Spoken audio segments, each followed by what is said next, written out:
Welcome to your deep dive.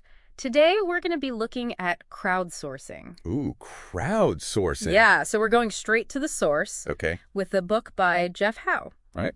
He's the journalist who actually coined the term. Oh, wow. Okay. So, Straight from the source. yeah, straight from the source. Love it. So it's fascinating how everyday people are contributing to, groundbreaking innovations and Yeah. shaping industries, often without realizing it. Absolutely. And Howe even calls it a nascent revolution. Oh, wow. He defines crowdsourcing as taking tasks traditionally done by professionals Right. and opening them up to a large, undefined group of people, or crowd. A crowd. Yeah, and often online these days. Oh, online, of course. Yeah, so I bet you've already participated in crowdsourcing Really? without even knowing it. I have. I think so. Think about it. Have you ever left an online review or Yeah. contributed to a Wikipedia article or even voted for your favorite contestant on a reality TV show? Oh, yeah. That's all crowdsourcing. Wow. Okay, so what does that mean? What's the Well- big deal about crowdsourcing? One of the key takeaways is that crowdsourcing allows anyone to monetize their skills outside of their primary career. Oh, that's interesting. It's not just about making a quick buck. All right. It's about potentially funding major life goals. Oh, wow. House gives this great example of a medical student named Monu. Okay. He makes $10,000 a month What? sending photos he takes on iStock Photo. Really? $10,000 a month? Yeah, that's enough to pay for medical school. Wow, that's incredible. It really is. It really shows you the power of this model. You don't need a fancy degree or years of experience to Yeah. contribute and even make a living. It's like this new kind of meritocracy where the quality of your work is what matters, Right. not your credentials. Interesting. It dismantles these traditional hierarchies and allows talent to rise to the surface regardless of background. So now, where did this all begin? Well, Howe says crowdsourcing is heavily influenced by the open source software movement. It's like a blueprint for harnessing collective intelligence on a larger scale. I see. He goes way back to the development of Unix by Ken Thompson at Bell Labs. Oh, wow. Thompson's approach was all about building small, neat things, Right. breaking down complex tasks into smaller, manageable modules. Interesting. This allowed programmers to work together in this decentralized manner, Okay. which ultimately led to Unix, one of the most successful operating systems ever. So this idea of breaking down work into smaller chunks and having people collaborate on it, that's key to crowdsourcing. Absolutely. And then there's Richard Stallman, a key figure in the free software movement. Okay. He believed that software should be accessible and modifiable by anyone. So it's all about free access and collaboration. Yeah. And it's not just about software. How Yeah. it shows how this model applies to so many other fields. Right. Think about NASA's ClickWorkers program. Okay.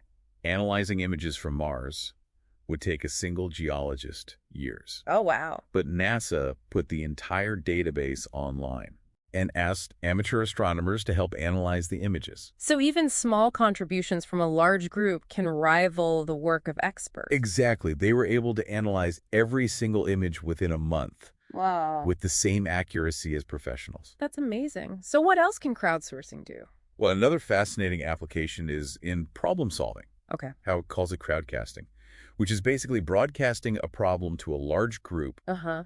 and allowing anyone to propose a solution. So like a global brainstorming session? Exactly. Companies like Incentive are connecting businesses with a global network of scientists. Wow. One guy even solved a problem for Colgate-Palmolive, all from his home lab. So you don't even have to work for a company to contribute to their research and development. Right. It really highlights the power of diverse perspectives. Right. Someone with a fresh set of eyes might see a solution that experts who are too close to the problem might miss. Speaking of unique approaches, what about those prediction markets? Oh, yeah. I've heard about those. Prediction markets utilize collective intelligence to forecast outcomes. Okay. Think of it as a wisdom of the crowd approach. I see. One of the earliest examples was the Iowa electronic markets, Okay. which consistently outperformed traditional polls in predicting election results. So the crowd is actually better at predicting outcomes than the experts. It seems that way. They even predicted Jesse Jackson's surprise win in the 1988 Michigan Democratic primary. Really? Yeah, of course, these markets have seen some controversy, Right. but companies like HP and Google use internal prediction markets for sales forecasts and strategic planning. It's interesting to see how this model is popping up in all sorts of unexpected places. Yeah. Where does the crowd actually come together? That's where online communities come in. Okay. They're really the backbone of this entire movement. Speaking of online communities, they play a vital role in crowdsourcing, Yeah. especially considering the decline of geographically based communities we've seen. Right. It's almost like the internet has revitalized the concept of community. That's a great point. These communities provide a sense of belonging, right? A shared purpose and a platform for communication and collaboration. Okay. It's how you motivate and organize the crowd. So how do these communities actually work? Well, Howe uses some great examples like the Wello, an early online community, Okay. and Top Coder, a competitive programming platform that's evolved to create real-world software. So these communities show how online spaces can foster real connections and drive economic value. Absolutely, we're not just talking about casual forums. Right. These platforms can lead to real-world results. It seems like companies are catching on to this. They are. Howe talks about how organizations like Gannett, the publisher of USA Today, are using these communities to generate content and revenue. Think about Cincy Moms, a community forum for mothers. Okay. They provide content for the Cincinnati Enquirer. Interesting. Gannett gets the content and engagement, Right. while the Cincy Moms community gets a platform and the chance to be published. It's like this fascinating blend of professional and user-generated content. It's definitely a departure from traditional media. Right. It really blurs the lines between content creators and consumers. Yeah. And it's not just about writing articles. Really? Gannett is even encouraging readers to contribute to investigative journalism. Wow. So what's next? How do we sift through all this content generated by the crowd? That's where crowd filtering comes in, Okay. which is using the collective judgment of the crowd to highlight the best content. Okay. It's about overcoming the problem that 90% of everything is, well, not great. Yeah, 90% of everything is crap. Isn't that Sturgeon's law? Exactly. And crowd filtering helps us find the good stuff. So how does that work in practice? Think about Threadless, the t-shirt company. Okay. Their I'd buy it feature lets users express their purchasing intent, Oh, that's smart. providing valuable data and guiding production decisions. So it's like a built-in focus group, Big helping the company figure out what people actually want. Exactly. And we see this on platforms like YouTube, Amazon, and Netflix. Mm-hmm. Their rating systems act as crowd filters, guiding you towards the most relevant and enjoyable content. Now, this all sounds great, but are there any downsides to this filtering? Well, Howe uses the example of the Dig Riot, Okay. where the community rebelled against perceived censorship. Oh, wow. It highlights the potential downsides of crowd filtering I see. and emphasizes the need for transparency and community involvement in shaping these mechanisms. It's a good reminder that even with the wisdom of the crowd, there needs to be a system in place to make sure things stay fair. Yeah. Now, how about this crowdfunding thing I keep hearing about? Crowdfunding is a fascinating way to tap into collective financial resources to fund projects, Okay. bypassing traditional institutions like banks. Interesting. One amazing example is Kiva, a platform for microloans in developing countries.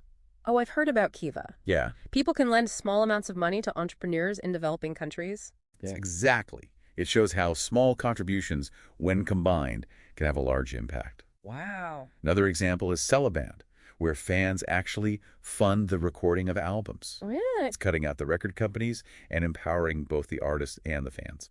that's a really interesting model. So we've covered a lot of ground from defining crowdsourcing to exploring different ways it's being used. Yeah. What's the main takeaway here? I think the most important thing is that crowdsourcing allows regular people to contribute to projects and ideas they care about. Okay. It's a powerful tool for collaboration, innovation, and problem solving. Right. And the most exciting part is this is just the beginning.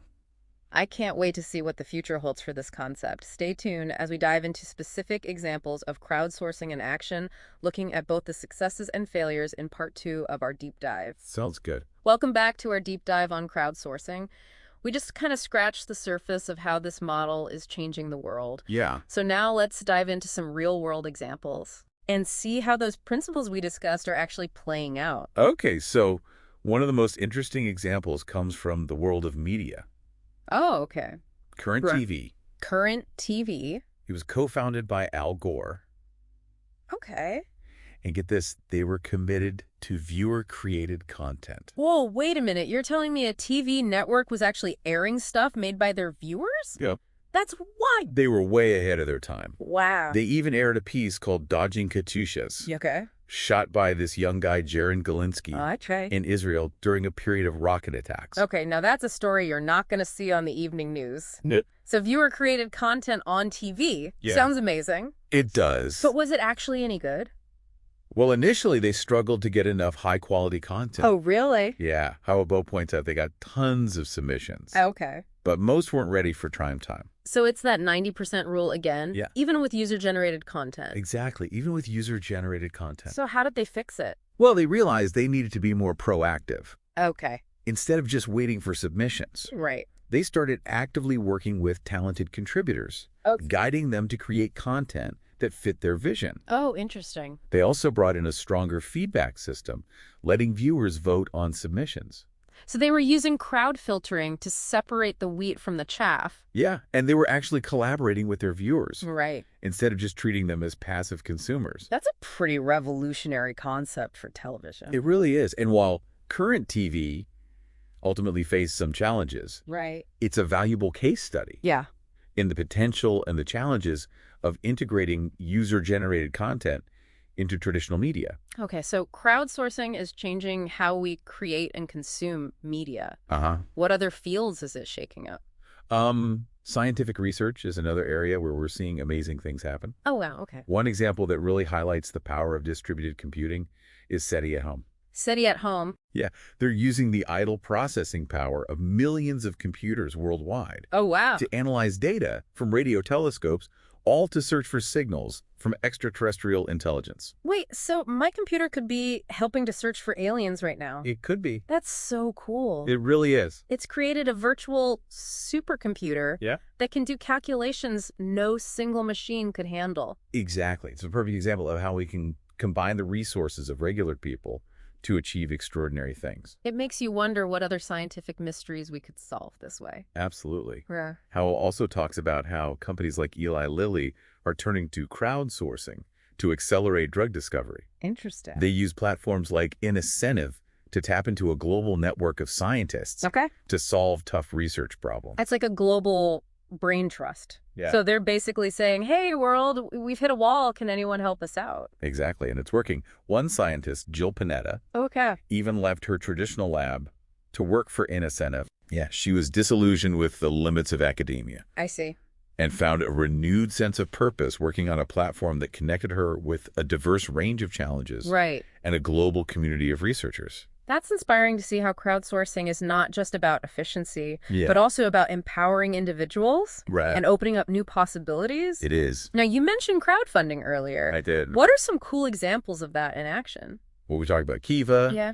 but there's also Celeband, where fans fund the recording of albums. Right. Howe tells the story of a band called Cub World that raised $50,000 through Celeband to record their album. Oh, wow. And the fans, or believers, Yep. as Celeband calls them, Okay. got to be part of the creative process, Oh, wow. providing feedback and suggestions to the band. So it's like a direct connection between artists and their fans, Yeah, bypassing the traditional gatekeepers of the music industry. exactly. That's pretty powerful. It really is another example.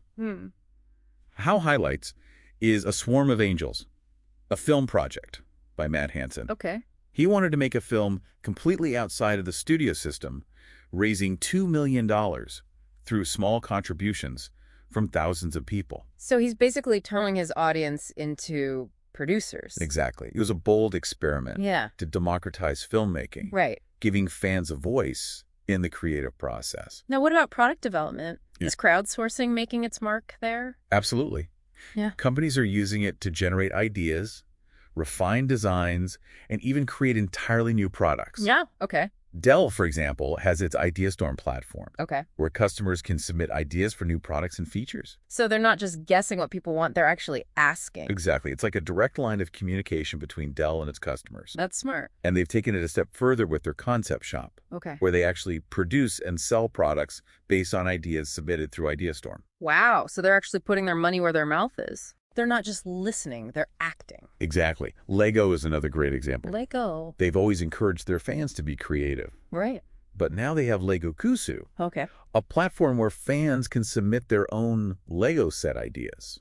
Oh, cool. If an idea gets enough support, Uh-huh. Lego will produce and sell it, sharing the profits with the creator. That's amazing. It's like a dream come true for Lego fans. It is. They can actually see their creations become real Lego sets. Exactly. It's a win-win for everyone. Yeah. Lego gets great new ideas, and fans get to see their creativity rewarded. Now, we talked about crowd filtering with media, but how else is it being used? Well, one fascinating example is in financial markets. Okay.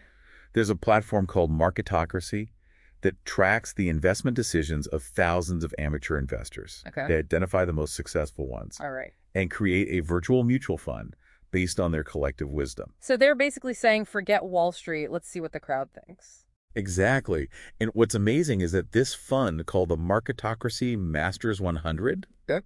has consistently outperformed the stock market. Wow. That's pretty impressive. It really is. It really challenges the notion that you need to be a financial expert to make smart investment decisions. Exactly. It's a great example of how crowd filtering can help identify and leverage expertise, Yeah. even in complex fields like finance. So the crowd is picking stocks, creating Lego sets, and even searching for aliens. Uh-huh.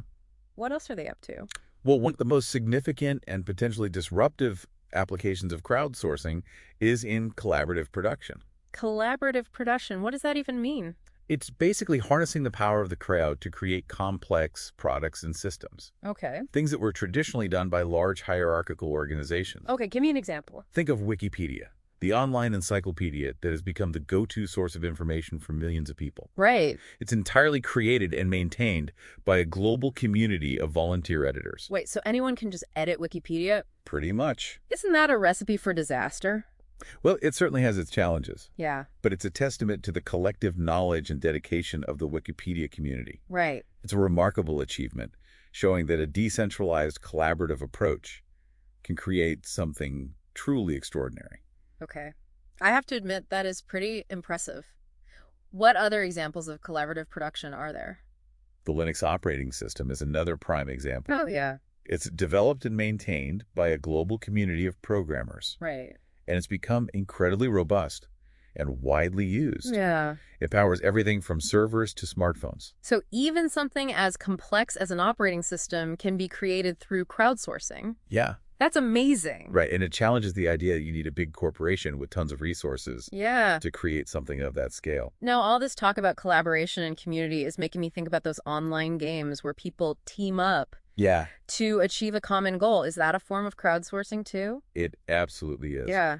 Howdy actually talks about the world of video games as a prime example of collaborative production.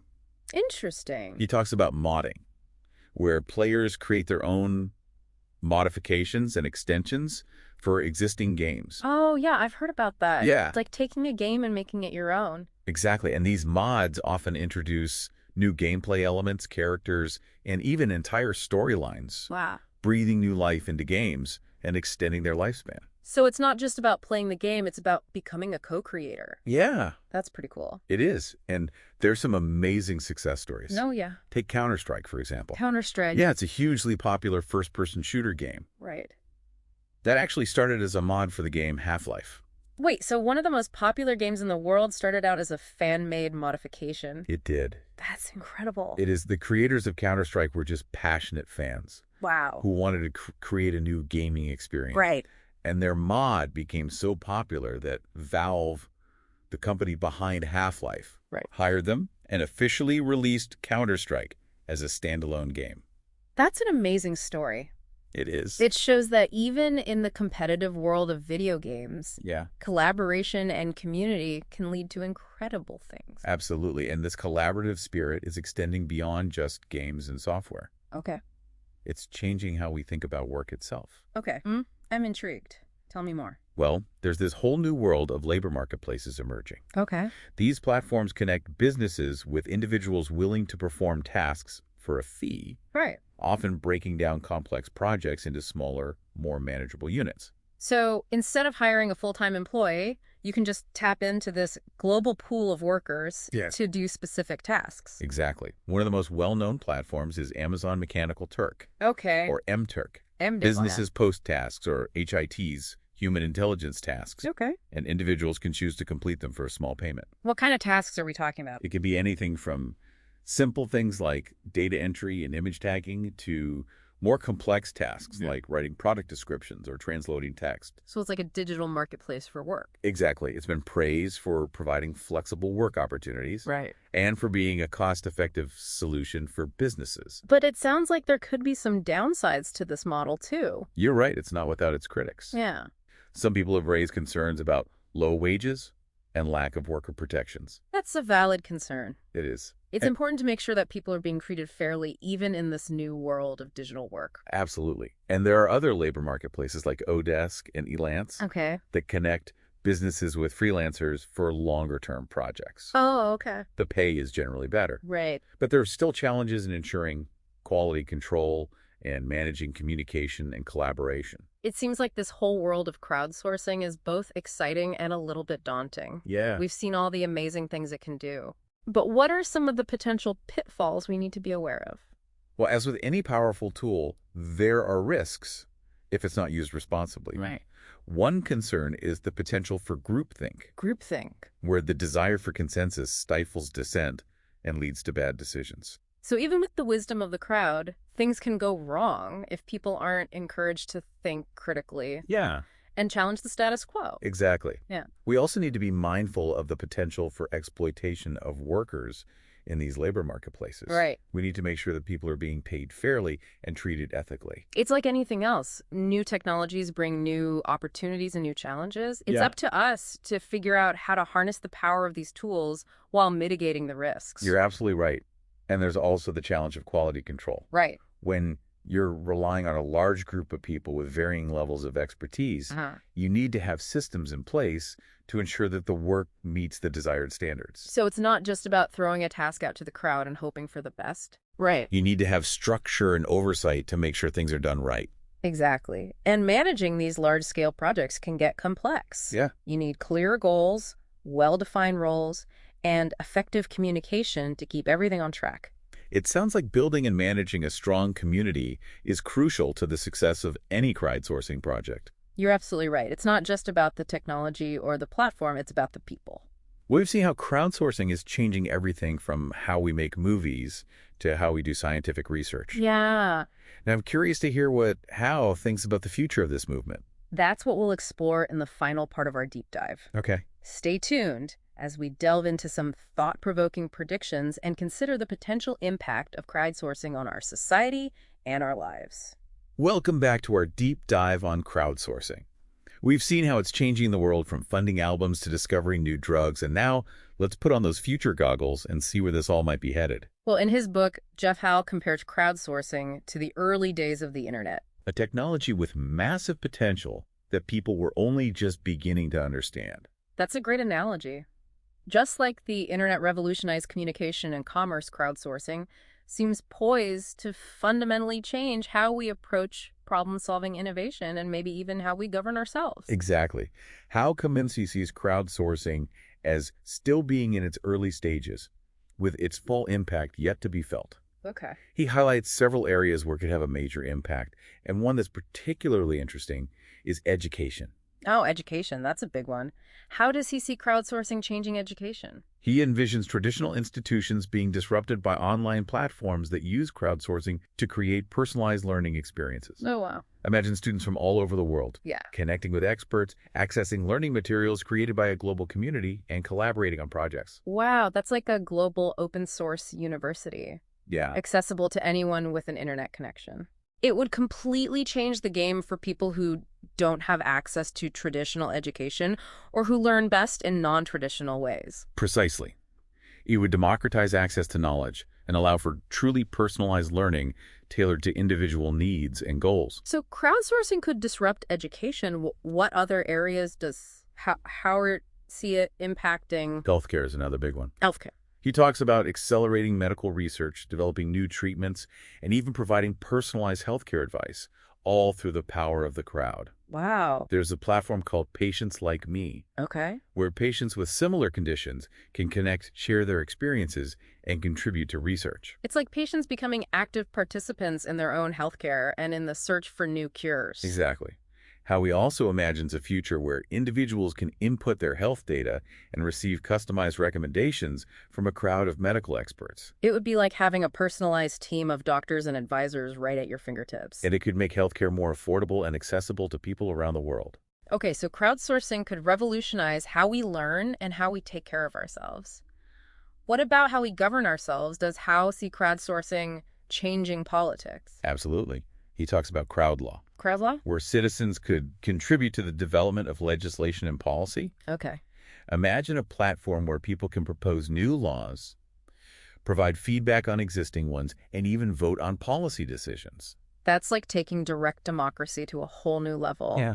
It would certainly make governments more responsive to the needs and desires of their citizens. It could also lead to more transparency and accountability in government. Right. Howe also sees crowdsourcing as a powerful tool for tackling complex social problems like climate change, poverty, and inequality. Okay. Imagine a global platform where people, experts, and organizations can come together to brainstorm and develop innovative solutions. It's like a worldwide brainstorming session Yeah, for the biggest challenges facing humanity. exactly. It's pretty inspiring to think about what we could achieve if we could harness the collective intelligence and creativity of people all over the world. It is inspiring, but of course we need to be realistic. Crowdsourcing isn't a magic solution, and there are potential downsides we need to consider. Right. We talked about some of those concerns earlier, like groupthink bias, the potential for exploitation, and the need for quality control. Yeah. As crowdsourcing becomes more powerful and widespread, it's important that we address these challenges head on. Absolutely. We need open and honest conversations about the ethical implications of crowdsourcing and develop safeguards to mitigate the risks while maximizing the benefits. It's all about finding the right balance, isn't it? It is. We need to use this powerful tool responsibly and ensure that it benefits society as a whole. Exactly. And it's important to remember that crowdsourcing isn't about replacing traditional institutions and expertise altogether. Okay. It's about finding ways to complement and enhance existing systems to create something even better than we have now. So as we wrap up our deep dive into the world of crowdsourcing, Yeah. what are some key things our listeners should take away from all of this? I think the main takeaway is that crowdsourcing is a powerful and transformative model with the potential to change the world in profound ways. Absolutely. It can reshape industries, accelerate innovation, and even change how we govern ourselves.